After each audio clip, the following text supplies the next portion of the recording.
नमस्कार दोस्तों, स्वागत है आपका मेरे चैनल पर। बेटी की शादी के कुछ सालों बाद ही सुमित्रा ने अपने तेवर दिखाने शुरू कर दिए।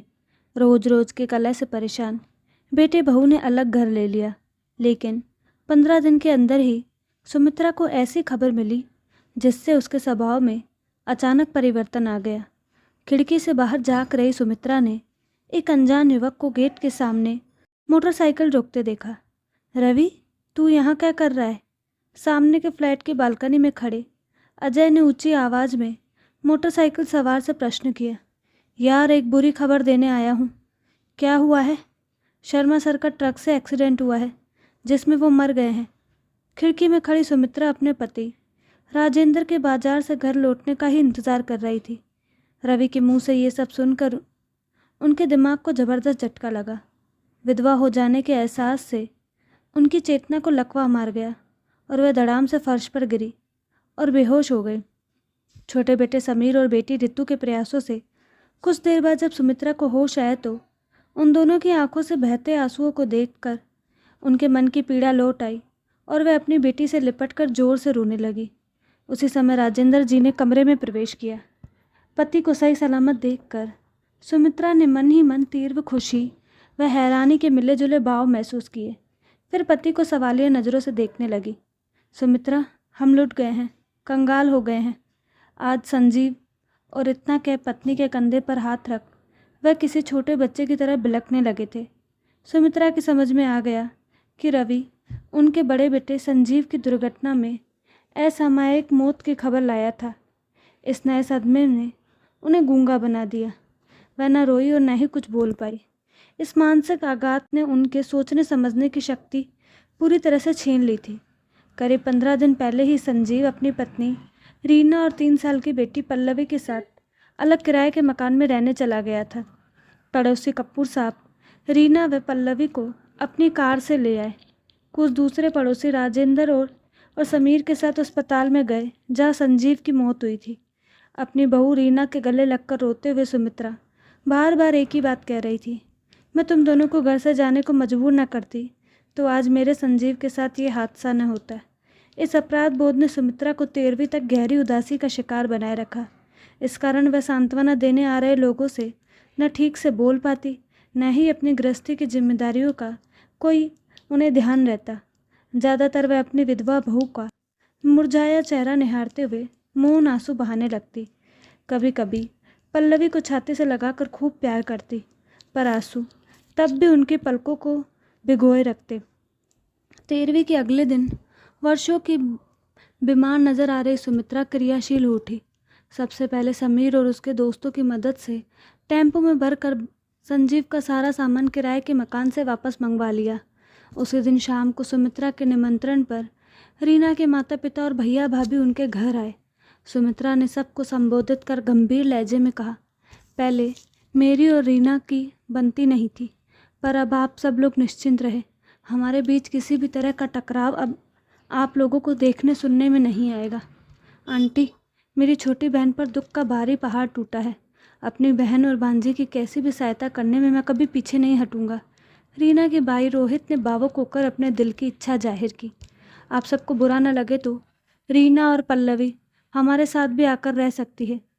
रीना के पिता कौशिक साहब ने हिचकते हुए अपना प्रस्ताव रखा। सुमित्रा उनकी बातें खामोश होकर सुनती रही। वह रीना के मायके वालों की आंखों में छाए चिंता के भावों को आसानी से पढ़ सकती थी। रीना के साथ पिछले 6 महीनों में सुमित्रा के संबंध बहुत ज़्यादा बिगड़ गए थे। समीर की शादी करीब 3 महीने बाद होने वाली थी। नई बहू के आने की बात को देखते हुए सुमित्रा ने रीना को और ज़्यादा दबा कर रखने के प्रयास तेज कर दिए थे। इस घर में रहना है तो मैं जो चाहती हूँ वही करना होगा, नहीं तो अलग हो जाओ। रोज रोज की उनकी ऐसी धमकियों से तंग आकर संजीव और रीना ने अलग मकान ले लिया था। उनकी बेटी सास के हाथों अब तो और भी दुख पाएगी। रीना के माता पिता के मन के इस डर को सुमित्रा भली प्रकार समझ रही थी। उनके इस डर को दूर करने के लिए ही सुमित्रा ने अपनी खामोशी को तोड़ते हुए भावुक लहजे में कहा, मेरा बेटा हमें छोड़कर चला गया है तो अब अपनी बहू को मैं बेटी बनाकर रखूंगी। मैंने मन ही मन कुछ फैसला किया है। मैं पहली बार में आप सभी के सामने उजागर करूंगी। आंखों से बह रहे आंसुओं को पोंछती हुई सुमित्रा सबकी आंखों का केंद्र बन गई। राजेंद्र जी, समीर और ऋतु के हाव भाव से ये साफ पता चल रहा था कि जो सुमित्रा कहने जा रही है उसका अंदाज़ा उन्हें भी न था। समीर की शादी होने से पहले ही रीना के लिए हम छत पर 2 कमरों का सेट तैयार करवाएंगे, ताकि वह देवरानी के आने से पहले या बाद में जब चाहे अपनी रसोई अलग कर ले। इसी के लिए रीना आज़ाद रहेगी।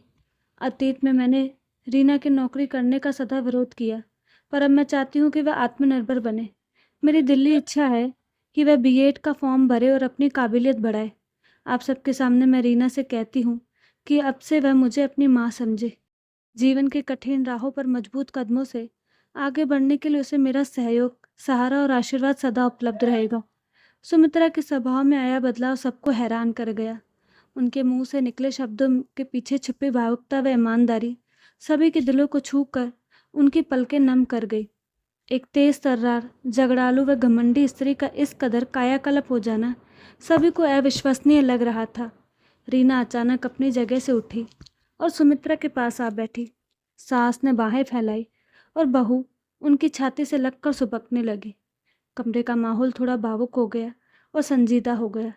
रीना के माता पिता व भैया भाभी के पास अब रीना और पल्लवी के हितों पर चर्चा करने के लिए कोई कारण नहीं बचा था। क्या सुमित्रा का सचमुच कायाकल्प हुआ है?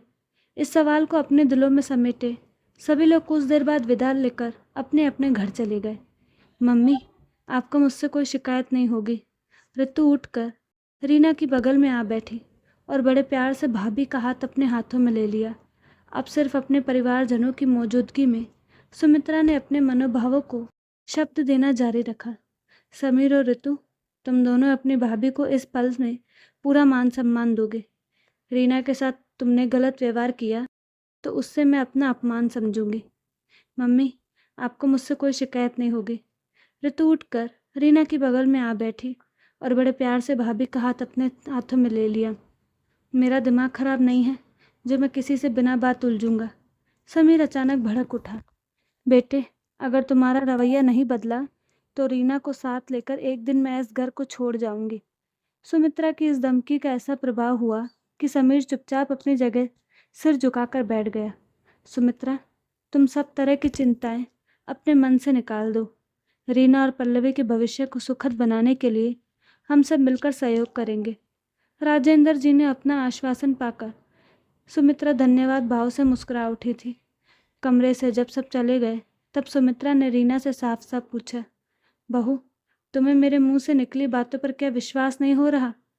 आप ऐसा क्यों सोच रही हैं मम्मी?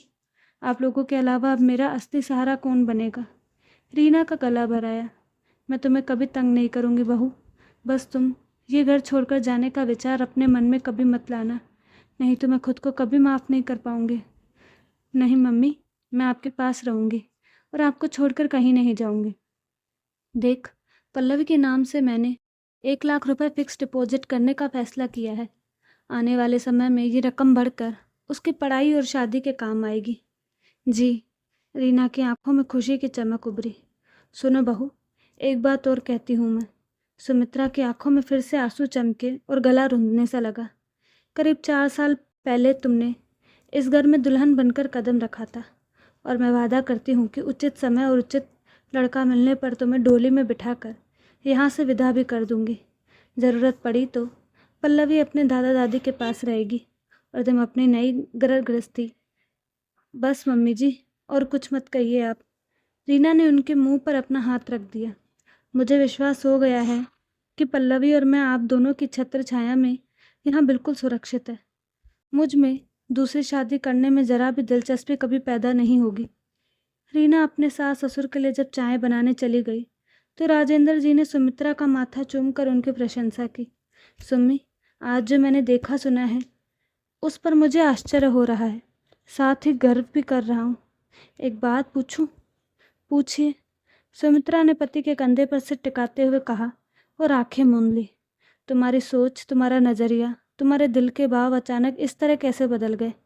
आप मुझ में आए बदलाव का क्या कारण समझते हैं? आंखें बंद किए किए ही सुमित्रा बोली, मुझे लगता है संजीव की असमय हुई मौत ने तुम्हें बदला है, पर फिर वैसा ही बदलाव मेरे अंदर क्यों नहीं आया? संजीव इस दुनिया में नहीं रहा, ये जानने से पहले मुझे एक और ज़बरदस्त सदमा लगा था। क्या आपको उसकी याद है? हाँ, जो लड़का बुरी खबर लाया था, वह संजीव का जूनियर था और तुम समझी कि वह कोई मेरा छात्र है और मेरी न रहने की खबर लाया है।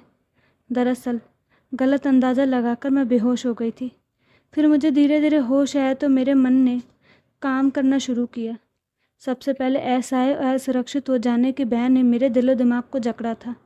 मन में गहरी पीड़ा होने के बावजूद अपनी जिस जिम्मेदारी का मुझे ध्यान आया वो ऋतु की शादी का था।